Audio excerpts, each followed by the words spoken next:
Tell me a story about a time that you know that you saw something, but you don't ever tell this story because you know that no one would ever believe you. So this happened years ago when I was a kid. I used to live in Romania, and I lived with my brother, my uncle, and my grandma.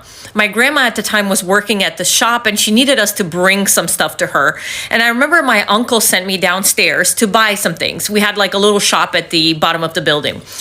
And it was April 1st. I remember that it was April Fool's. So I go to the store, and I was about like 7 years old, maybe 7 or 8. I go to the store, and all of a sudden, I'm not in the store anymore. I am in the apartment, and I'm next to my brother, looking over his shoulder while him and my uncle are putting flour in a sugar bag. And I remember thinking, what are they doing? And they were talking how they're gonna fool my grandma. And they were literally like emptying the sugar and putting flour instead as like April Fools. And then I'm back in the store. I don't know how that transition happened, but I remember I went upstairs to the apartment, and they had the bag ready. We were supposed to take that to my grandma. And I asked them, why did you replace the sugar with flour? And my uncle was irate. He went off on my brother like, why did you tell her? I told you not to tell her. And he's like, I didn't say anything. He was a kid too. I didn't say anything. And he just wouldn't believe him. Like, how would she know? And I remember like I was trying to explain that I saw them, but obviously they knew when I came into the apartment and locked the door and everything. So there was no way for me to see it because they specifically sent me to the store, and they started doing this thing immediately. And to this day, I don't have an explanation for what happened. I remember talking to somebody and they said it's like astro traveling or something like that, but it was very surreal because I was there and they couldn't really see me. Neither one of them was speaking to me. And I remember just looking at what they were doing.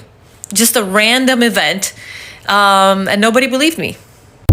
Hi ladies, welcome back to my channel. If you're new to my channel, my name is Miss Kafue. So in this video, ladies, as per the title, we are talking about the creepiest stories you're yet to hear, or maybe you've heard of them, I don't know. So ladies, have you ever experienced some creepy things? I'd love for you to share down in the comment section below, ladies.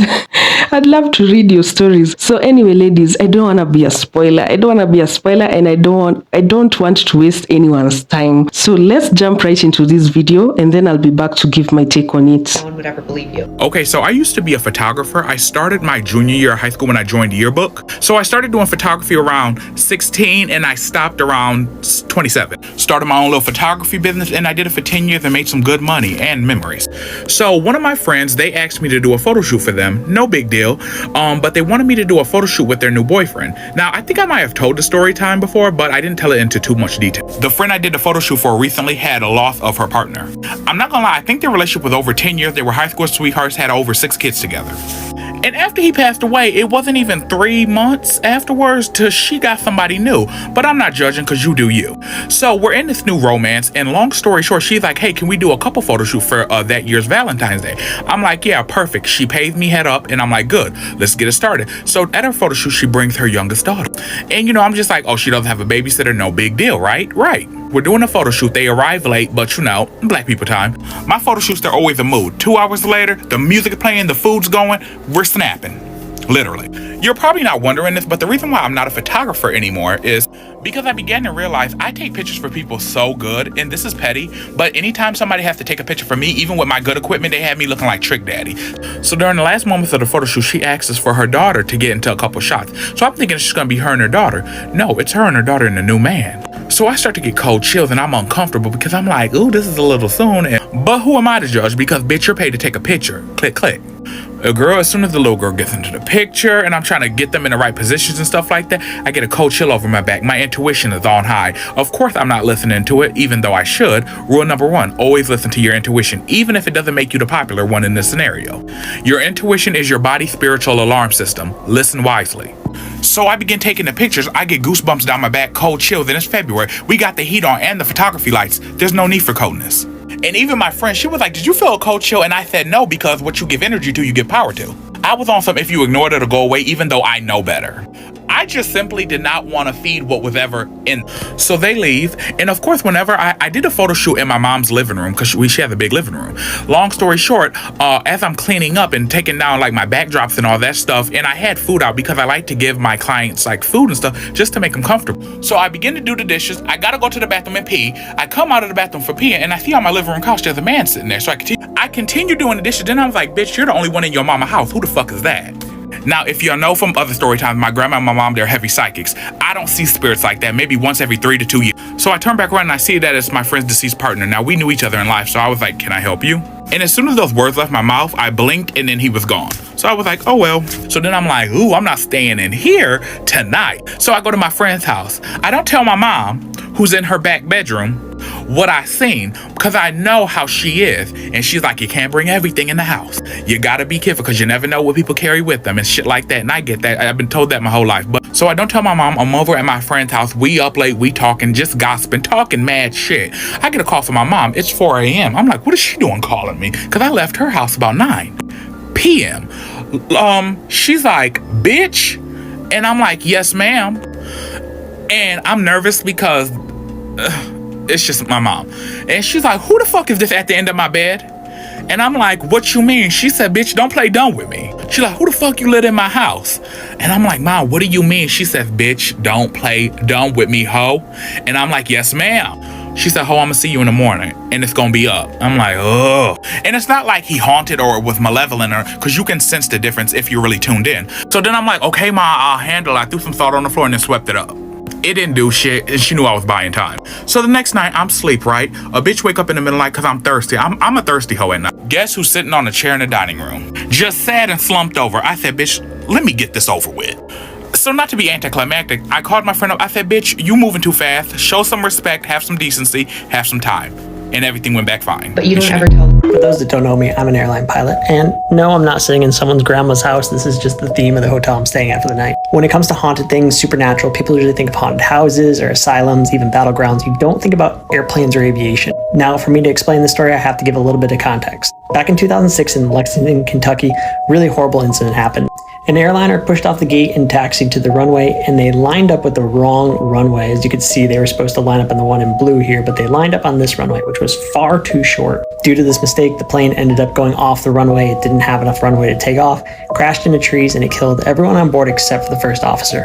Just a couple weeks ago, I did my first flight to Lexington, Kentucky. It actually didn't occur to me that this was the same airfield where that incident had happened until after we had parked the plane and already let the passengers off. And I made a comment about it, and I was talking to the captain, and the plane was reboarding for the next set of passengers who we were going to fly back to Chicago. And of course, it was a pretty surreal, kind of humbling feeling because it was a place where a horrible thing had occurred. So we push the plane back, we do all our procedures, we taxi out to the runway. The air traffic controllers clear us for takeoff on the runway that the Comair flight was supposed to have taken off on years ago. We maneuver the plane onto the runway, we clear the area, there are no other aircraft coming, and we line up and we're facing down the runway. Right before we take off, we get a traffic warning alert on our radar system. Mind you, there's no other aircraft that are in or around us anywhere near us, but our radar is essentially giving us a warning that there is a plane right behind us about 100 feet just sitting there. Now granted, I've seen this technology kind of glitch every once in a while. It's actually called a ghost because it's the system that's just lagging and it thinks that the previous ping of your aircraft is another aircraft when really it's just a glitch in the system. But it sat there for a little while, and I remember I looked at the captain and I said, that's kind of odd. And when I said that, the hairs on the back of my neck started to stand up because it was just a very weird timing. So was it a glitch? Probably, but is it kind of some sort of comfort to know that maybe the passengers of the Comair flight sit there and watch over other flights? I don't know. It just makes you think. I believe you. So when I was 20 or 21 years old, my left kidney died. That's not the important part of the story. It just died while I was in college. But the important part of the story is that it sent me to the hospital and I had to have a series of surgeries over the course of my senior year in college. And this story takes place after the very first one. It's the night after my very first surgery, and they told me at the hospital that nurses would be coming in and out, changing my IV bags, taking, blood samples, things like that, checking on me throughout the night, so not to be alarmed. I think they could tell that I'd never been in the hospital for any major stay of any kind. So around 3 in the morning, this gentleman comes in and he wakes me up, and my parents were there. They were staying the night. They were sitting in chairs off to the side. They were both asleep in chairs by my bed. So this gentleman comes in. He's real quiet. He's really nice. He's this older, bald gentleman, if I had to guess, maybe 65 or 70. And he has a tackle box with him. And on the tackle box is the normal signs you see for biohazard when people have needles and things like that. And it also had in writing, in permanent marker, the Bloodhound. And the gentleman comes in, he's got a lab coat on, he's got a lanyard covered in things, and he is just as friendly as can be. He's trying to be quiet, but he's also trying to put my mind at ease, and he's there to take some blood. He's there to take a blood sample. And so he gets out his tackle box and we're just chit-chatting, you know, he's trying to make me feel better. And he says that at the hospital, they call him the Bloodhound because he's the best at drawing blood. He says whenever he does it, it never hurts and it never causes any problems and it doesn't even leave that bad of a bruise. And so they call him the Bloodhound. So he opens his tackle box and it's full of all the stuff you would expect to see in a blood drawing tackle box. And he takes my blood, we're chit-chatting, he tells me about his granddaughter, this and that, the other, just the nicest old Southern man. He's whispering not to wake up my parents. He takes a little vial and he gives me a Band-Aid. He gives me a SpongeBob Band-Aid. And I'm pretty sure it was SpongeBob. And it was just a pleasant experience. He just really helped me feel better and helped me stay calm and made the whole experience just really wonderful. So the next morning, the nurse comes in early, early in the morning, and she starts, you know, fiddling with my IV bags. We're just chit-chatting. She's asking how my night went. And I said, I really enjoyed meeting the Bloodhound, and he's very good at his job. And this nurse is like, who?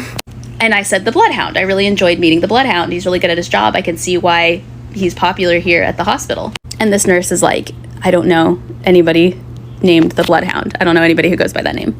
And I said, oh, you know, he's like maybe 6 feet tall, bald, glasses, older gentleman. He's got the tackle box.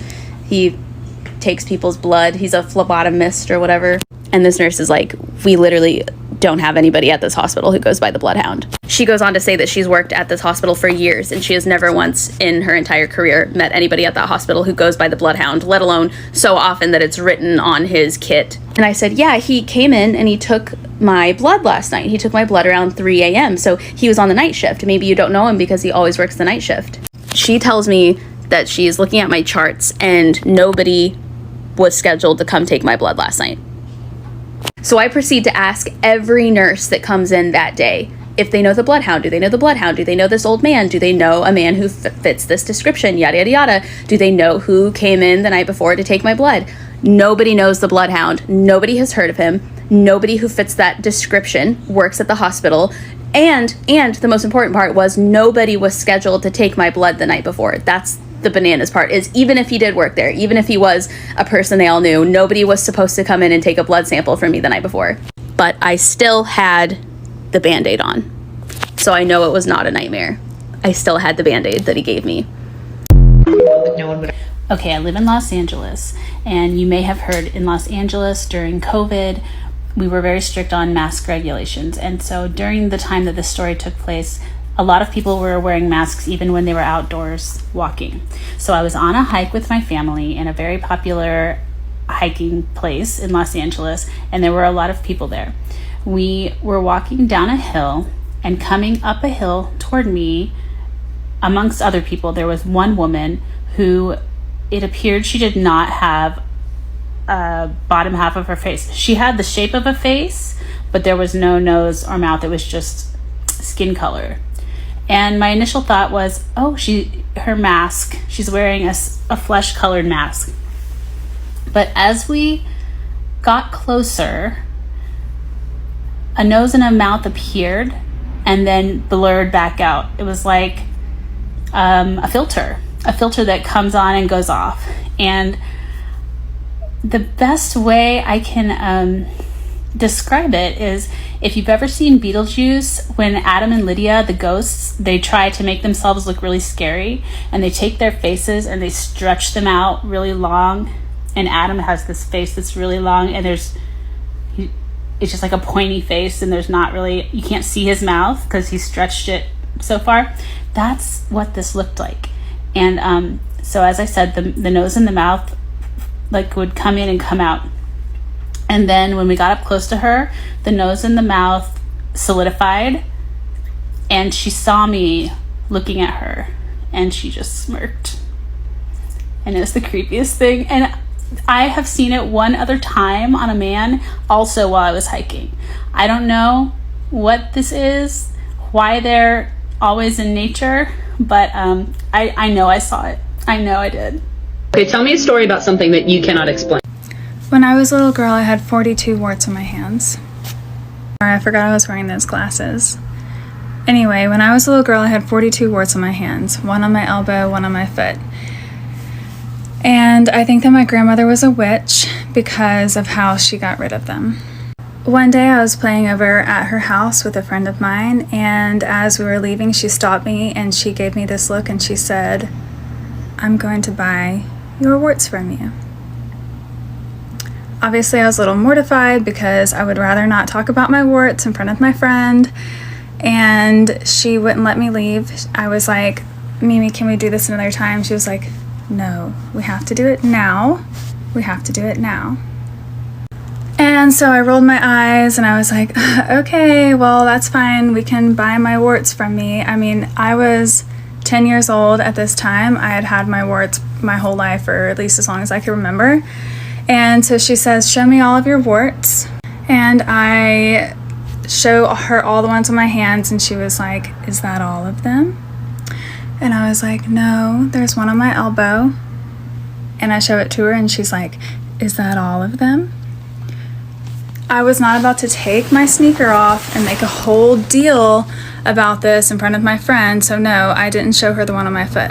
Now, let me explain that I didn't believe this was gonna work. I thought this was horse shit, my grandmother was being weird, and I was embarrassed. But my grandmother hands me some money, and she looks at me and she's like, "All right, I've bought your warts from you. They're gonna be gone any day now." And I'm like, okay. Well, that next week she takes me to see an Indiana Jones live, and as it gets a little nerve-wracking, you know, Indiana Jones, I look down at my hand because I go to rub my wart, and it's gone. I remember looking up at my grandmother, and she just looked down and she had this smile and she winked. And over the next couple of days, all of them just kind of went away, all of the ones on my hands and the one on my elbow.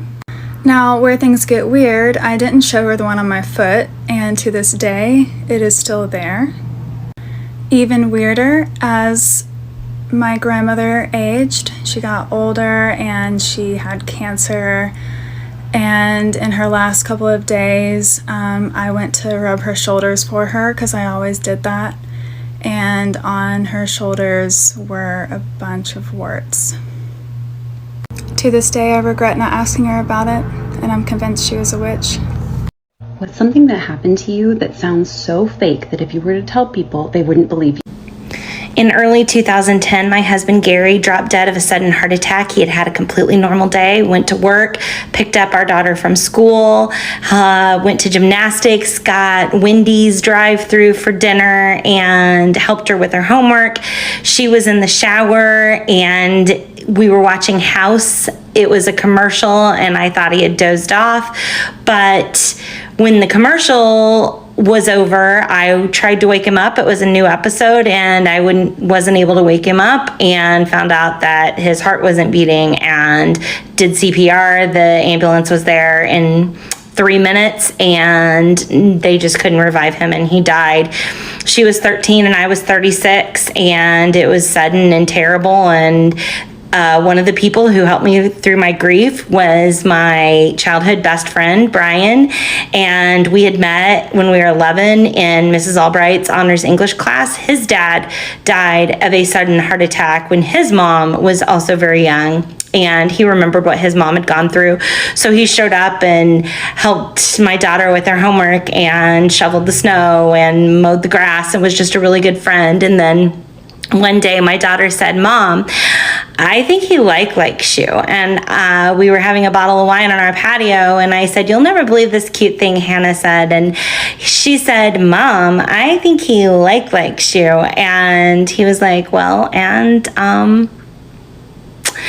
And then we were married in September of 2012, and we spent our life together.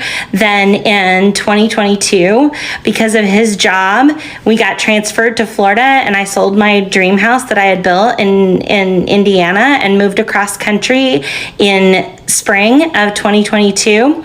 And in August of 2022, we found out after he had a mild stomach ache that would not go away that he had stage 4 pancreatic cancer after being misdiagnosed with gallstones. And he died on October 9th, 2022 at age 48. So my daughter has lost 2 dads, and I have lost 2 husbands, and not yet 50. Tell a story of when you experienced something that you still can't explain to this day. I'll go first. Back in the 90s when I was a kid, we were struggling financially, and anytime that I was hungry, I felt a little bit of guilt because I didn't want my parents to have to pay for my food. It was a really stagnant, hot summer day. Just me, my mom, and my brother were at home, and out of nowhere, we hear loud crashing and banging all over the roof of the house. We were up on the 2nd story, and there was a porch and like a balcony, so we could hear the porch and the balcony getting hit also. We're freaking out, and as soon as the banging stops, we get up and we run out to the balcony. That was the closest space to us, and when we looked out, we were like, what is this? There was produce everywhere. Everywhere. There was produce on the balcony and on the ground outside on both sides of the house. The yard was pretty big too, so for there to be this much produce, something really, really weird must have happened. We run downstairs and we notice that there's also wooden crates laying around, so we start grabbing all the produce and putting it into the crates. It was like a field day, and I remember thinking, this is gross because I don't even like, cabbage or potatoes and carrots, but my mom was really excited. We're all kind of walking around the yard, grabbing stuff and putting it into these crates when my mom looks over and tells us to stop. I remember her yelling out like, wait, where did this come from? And we started looking into our neighbors' yards, and there was no produce in their yards. I remember my mom getting kind of frustrated because, she thought maybe the neighbors that we kind of beefed with threw the stuff at our house, but that couldn't have been it because we were pretty damn broke, that whole neighborhood was, and nobody was going to waste and throw this much produce at somebody's house. Also, because I was a kid at the time, I didn't really think it through, but the produce hit the roof of a 2nd-storied house, so it must have fallen from the sky. That's impossible though, so where did it come from? A few years later, I learned about small freight planes, this was back in the 90s, that had been known for accidentally spilling the stuff that they were carrying through air. To this day, that is the only reasonable explanation I can think of.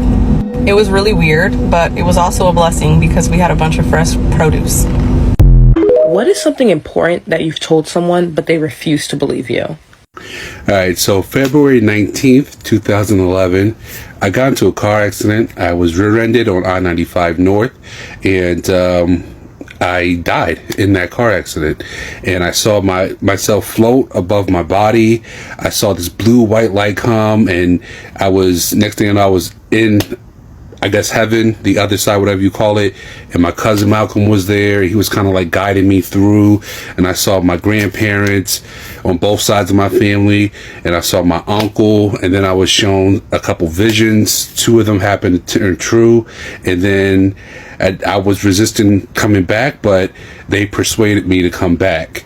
And when I woke up, I was in the ambulance, get taken to the hospital, and everyone that I've told this story to, nobody believes me to this day.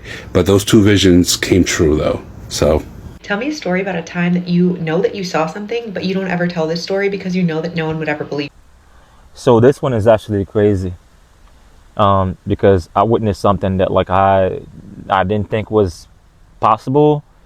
I never believe in selling your soul or making like a pact with like a evil entity that's gonna collect you at the night of your death or the day of your death or whatever. But this one actually proved to me that there is an evil force out there that's pretty much sucking on our energy, collecting our energy. I wouldn't say soul because you can't really sell your soul. That's one thing that I believe in that you cannot do. You can make a pact where, it's more like you being trapped here but I don't think that you can eternally sell your soul where, you know, this is it. But I witnessed that with a neighbor of mine when I was in Haiti. We used to live right across the street from me. And if I didn't have a witness, which was my cousin, I would have said that it was just my imagination that was playing around with me. And I remember clearly what happened. It was around 3 o'clock in the morning. Me and my cousin decided that, you know what, let's just spend the night on the roof. We're just gonna, you know, sit there and sleep and, you know, look at the stars and just, you know, call it a night. And my cousin woke me up right in the middle of the night, 3 o'clock in the morning, woke me up and was like, look what's going on. But do not let us see us because we don't know who they are. And I'm like, what are you talking about? And he's like, no, just crawl all the way to the edge and you can see what's going on down there. I remember we crawled and then we got there and I'm looking down and what I saw was 3 entities. They all looked the same. They all posed the same. Like hands inside of hands, you know, like you couldn't even see their arms, and they literally looking straight, like towards the street. 3 of them. And then one of them, 10 seconds later, came out of the house. And then he had a long hook in his hand, and he's pulling something. What he was pulling was my neighbor. 60, I think it was like maybe like around like 60 to 65 years old. He was not unhealthy. You know, we didn't notice anything weird about him. He was, you know, a normal neighbor. Everyone loved him. You know, he got along with everyone. So like we couldn't see this coming. We didn't know what was going on to begin with. And once they got him out, they took him down the street, and then we didn't know what the hell happened then. And next thing is the 3 entities, they figured out that we were staring at them, and then they looked up. And I remember that time, that exact moment. It's like I was staring deep. It was like they were trying to draw us to their face, and they had no face. It was literally pitch black. We were zooming in into their face. And even my cousin, he can actually describe it the same way. Like we couldn't move, but we felt like we were moving to it. Like it's like our vision, our actual awareness was actually being sucked into that, you know, because they were wearing hoods. So it was like, you know, like that little area where their face supposed to be, it's like just simple deep darkness, and we were being drawn into it. And I remember we just snapped. I don't know what happened, but we just snapped. And then all 3 of them disappeared. There was nothing else going on. So we literally went right back down and went to sleep inside the house. But that's not it. We woke up in the morning, I think it was like around like 6, 7 a.m. to screaming across the street. And we went out to see what was going on. And guess whose bodies that the whole neighborhood is dragging out of the house because they found him dead? It was our neighbor, our lovely neighbor. So come to make me think, what did we see? Did we just see a soul collection? Because it felt like they never took his body. Maybe they took his soul. And then we found his body lifeless, soulless the next day. It's a big question. Tell me a story about a time that you know that you saw something, but you don't ever tell this story because you know that no one would ever believe you. I don't think I've ever told this story before because I would sound like an insane person, but I know it happened. I want to be creeped out. I just watched the video of the girl, the Lyft driver in New Orleans, who says she picked up a vampire. I want more stories like that, but I'll tell you mine. When I was 7, my family was living in a suburb of Chicago, about 30 minutes southwest of the city. My parents were out. They went bowling every Friday night. So I know it was a Friday. Our babysitter, Maria, was over. She was a teenager, probably 16, 17 at the time, and my little sister was about 2. We lived in a split level. So my sister and Maria are downstairs and I'm in the kitchen. I was looking out the back window, honestly, probably waiting for our little neighbor boy to come outside because I had a crush on him, and I was always like running outside whenever I saw he would come out. But in our backyard, there was an apple tree, there was a lake, and then there was a fence separating our yard from the neighbor boy's house. It's dusk. The sun is like pretty much set. And I see a black panther jump over the fence and come down, stand underneath the apple tree. It was so tall that its shoulders almost came up to the first set of branches. Jet black fur. And we had a house cat, so I know what the house cat size is in relation to this thing. This thing was easily 6 or 7 times the size of our cat. So I start calling for Maria, like yelling at her to come up to the kitchen to see this black panther in our backyard. She was taking her time. My sister was crying and she was tending to her. I'm standing there mesmerized by this black panther, and it turns and it looks at me and it makes eye contact. And on its head, this thing was jet black, but on its head, it had a little patch of white fur just going right like this. And we just stare at each other for a good 5 seconds or so. I hear Maria stirring. She's coming into the kitchen, and as she's walking into the kitchen, the panther runs into the lake. I was like, there was a panther in our backyard. Maria's like, it was just a house cat. I'm like, no, it was a panther. Fast forward to later on that night, my parents still aren't home. I'm in bed. I hear our doorbell. It's probably close to like 11 o'clock because my parents were still out. They usually came home around like 1 in the morning. So naturally, I hear the doorbell ring. I get out of bed. I go to the top of the stairs and I see Maria answering the door. And I'm like creeping on the stairs, and she lets this man in, and he's wearing all black. He was like very pale. And I hear him tell her basically that he was a traveler who like lost his way and he needed to use our phone. It was the 90s, so people didn't have like cell phones easily accessible, so he just wanted to use like our landline. So Maria lets him in. He's using the phone. It's very muffled. I can't hear what he's saying. I like remember the conversation, but I don't. That's where mine and this girl's stories are similar. So after he makes his phone call, he's like turning to leave. He walks past the stairs. He looks up at me because I'm still sitting at the top of it, and I see on his head he has a little patch of white hair in the same spot that the panther had. And he looks at Maria and he goes, "Thank you for your help. It's really easy to get lost in the shadows." And he leaves. Now this man shook me. Like I could not sleep that night. So when my parents got home, I was still awake in bed. I ran downstairs. I told them all about the panther. They chalked it up to an overactive imagination, and they were like, it was just a house cat. Like you're just letting your imagination get the best of you. And I told them about the man. They were pissed. They were fuming. They fired Maria for letting a strange man into our house, as they should have. But yeah, I don't know. I've looked into it. There have been tons of Black Panther sightings all over Illinois, close to Chicago, and yet the Department of Natural Resources maintains that there are no Black Panthers in Illinois. So yeah, stitch this or let me know in the comments your story, because I know I'm not the only one. So ladies, what was the most intriguing story to you? For me, one of the most intriguing stories I've heard from this video is a video about the girl whose mother called her and told her, "Are you home? Like, I feel like someone has been in a car accident." And then fast forward, their cousin comes to tragically pass away through a car accident. Like, that's so creepy to me. Another one was about the photographer. Oh my God.